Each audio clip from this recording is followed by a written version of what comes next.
On September 16, 2022, we got something in the gacha space involving a very particular game. Something that, although it's always felt possible, never really felt like we'd actually get to see. Especially for a game like this. And that was the announcement teaser for the Genshin Impact anime. And to say that it generated an insane, almost unbelievable amount of hype would be a massive understatement. I mean, even though we've still barely heard anything about the anime right now, years later, the amount of excitement and discussion surrounding it has always been enormous. So much so, in fact, that the conversation was reignited just a couple of months ago. Because see, around February, in the year of our Lord and Savior 2026, the Genshin Impact anime once again became a major topic of discussion. And although a lot of that discussion echoed the same excitement we saw when the anime was first announced, this time there was one major difference. Another game entered the conversation, and that game was Wuthering Waves. With the main points being that, despite all the success Wuthering Waves had achieved, despite all the accolades it had amassed over the years, there was still no sign of a Wuthering Waves anime. In fact, the longer time went on, the more it started to feel like we might never get one. But then a couple of months later, just a couple of days ago from the time I'm making this video, say it with me ladies and gentlemen, the devs listened. Because not only did we suddenly see this mysterious new Twitter account associated with Wuthering Waves called Wuthering Waves on Road, but we also got our very first teaser trailer for the upcoming Wuthering Waves anime, Wuthering Waves Elysium. And just like the Genshin trailer all those years ago, this trailer was short, beautifully animated, and most importantly, it immediately became the center of discussion. And while yes, we cannot agree that this gives the Wuthering Waves community yet another one-up in the never-ending WoW versus Genshin debates, there is still one very important question we have to ask. Whether talking about the Genshin Impact anime announced all those years ago, or the Wuthering Waves anime announced just recently, what could these anime actually be about? What story could they tell that would make us just as invested in the anime as we are in the games themselves? That's what we're going to talk about in this video. So if you're into this kind of content, make sure to leave a like. And what are your thoughts on Wuthering Waves Elysium? What do you think about the trailer? What part of the game story do you think the anime should adapt? Tell me your thoughts and more in the comments below, and of course don't forget to subscribe if you can be on any of my future videos. Before we get into it, this video is sponsored by BuffBuff. Have you ever wanted to get those resources in your favorite gacha game, but really never had the right place to buy them? Maybe the in-game store is just a little too expensive. Well,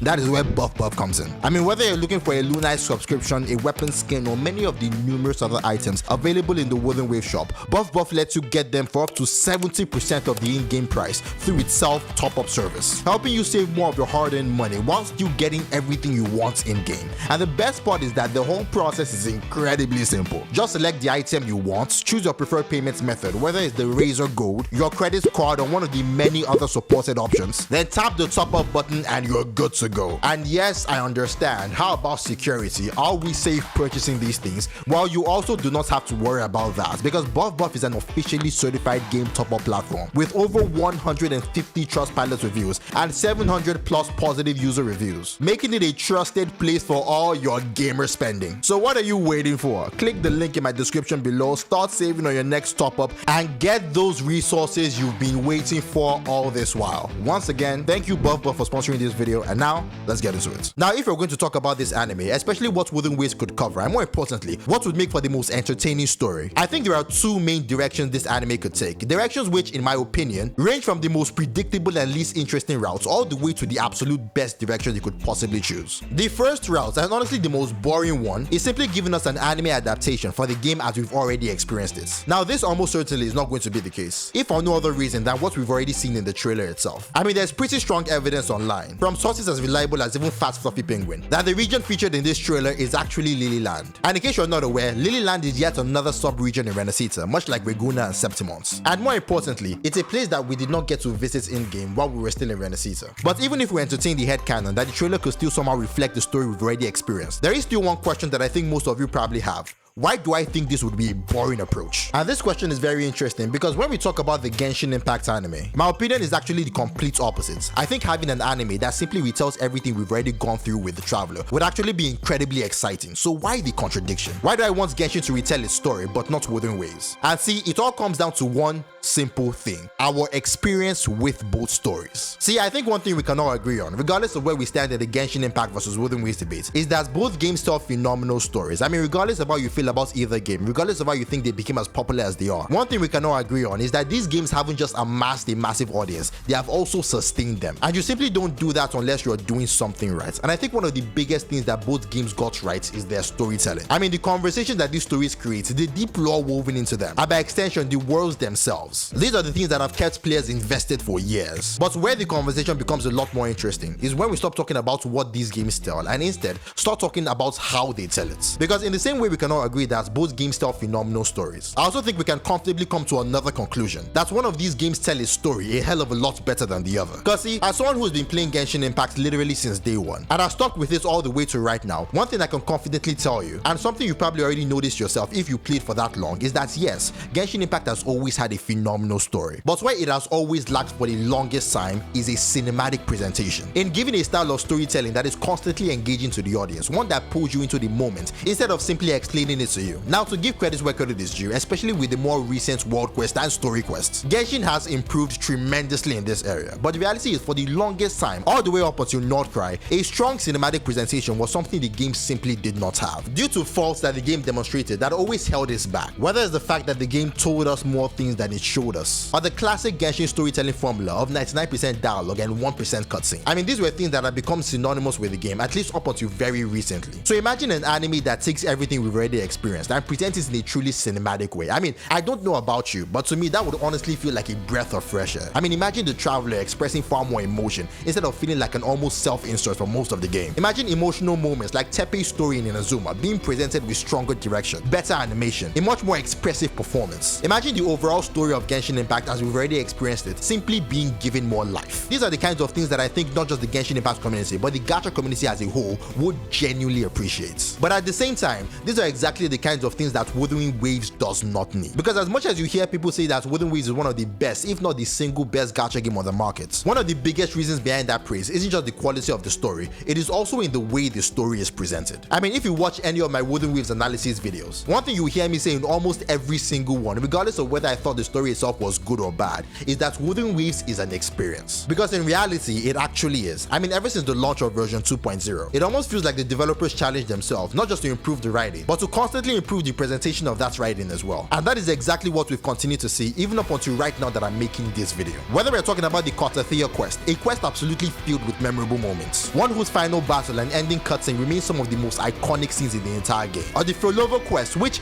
despite being incredibly dialogue heavy, still ended up being one of the best quests Wuthering Waves has ever released. I mean, to this day, I still don't know how they managed to pull that off so well. Then we have the Imyth quest and the Cyberpunk collaboration, two stories that had grown men and women becoming genuinely emotional on stream, to the point of being so vulnerable as to cry in front of hundreds, thousands, even tens of thousands of viewers. And just recently, version 3.5 somehow managed to raise the bar even higher. I mean, even while having the setback of introducing an entire nation alongside telling a story, this is yet another story that many people believe is one of the best stories in the entirety of Wuthering Waves. I mean, think of it like this. The whole point of an adaptation is to elevate the presentation of an existing story. And while yes, there are plenty of stories that absolutely benefit from receiving that treatment, trying to adapt to a story that already excels in the very things adaptations are meant to improve is an incredibly difficult task. And even then, you end up with the same question people are asking about the Moana live action remake right now. What exactly is the point of this? Now, the second, and in my opinion, the significantly more interesting direction Wuthering Waves could take with this anime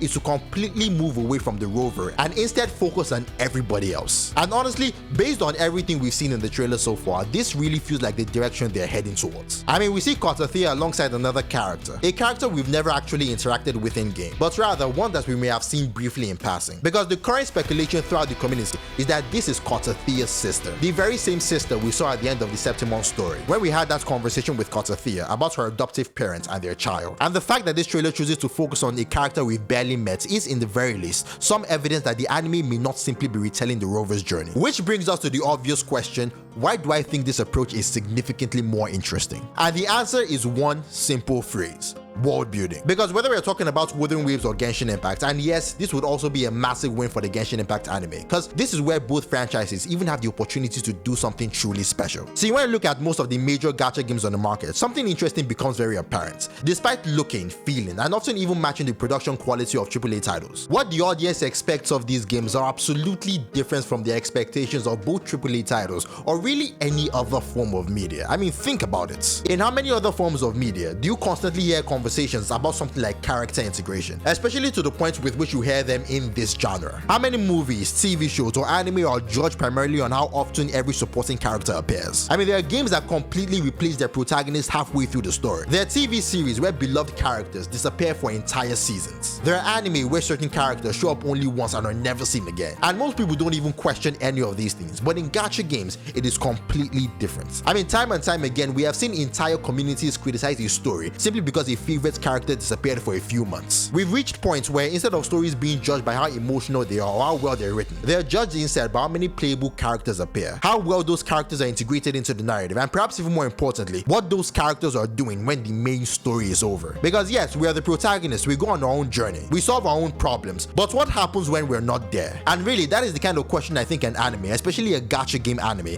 can answer better than almost any other medium. I mean, as I mentioned earlier, this trailer already gives us Cortathea alongside her sister, and the last time we saw those two, they were practically strangers. So what happened? How did they end up together? What kind of relationship did they build even after the event of the game? I mean, these are stories that the anime could delve into, stories that I believe we would all collectively love to watch. And it even goes beyond just those two. I mean, this anime could finally give us deeper looks into some of our favorite characters that simply never had the chance to shine in game. I mean, take version 2.5 for example. Most people remember it for Philova's phenomenal story, but tucked away within that same update was Augusta's backstory, a fantastic story that told us Augusta's journey from being a nobody to the effort of Septimons. But even with all that, even with the story being good, the writing being phenomenal, the problem was that it simply wasn't presented in a way that's made it memorable. And really, an anime could change that completely. I mean, we could take stories like Augusta's, flesh them out, and present them in a way that leaves a lasting impact. And the possibilities don't just stop with characters. I mean, the anime itself could also become the perfect vehicle for exploring the incredible lore of Wuthering Waves itself. We could explore the Hair civilization, the technologically advanced civilization that created both Tethys and Shorekeeper. We could dive deeper into the Fractidus, the Grand Architect, the Court of Savante. I mean, there's an almost unending list. So many fascinating pieces of Wuthering Waves history that the game simply doesn't have enough time to fully explore. And the anime would be the perfect place to do exactly that. And really, the exact same thing applies to Genshin Impact, a game that arguably has even more untapped lore, the Archon War, the Canary Cataclysm, Durin, and the true story behind the dragon that terrorized Mondstadt, the rise of Guroba, the reign of King Deshret. I mean, these are simply just a few stories that deserve entire seasons on their own. And to me, those are far more compelling and even far more valuable than simply retelling the stories we've already played through. Because if they're written well, and we consider just how rich the lore of both games already is, we might not just see Genshin Impact and Wuthering Waves continue dominating in the gacha space, no. We could also very well see them become genuine forces within the anime industry as well. But that is just my opinion. What do you think? Do you think Genshin Impact and Wuthering Waves even need anime adaptations in the first place? And if they do, what should they focus on? Should they focus on retelling the main story or expanding the world beyond what we've already experienced? Let me know your thoughts in the comments below, and as always, I'll catch you in the next one.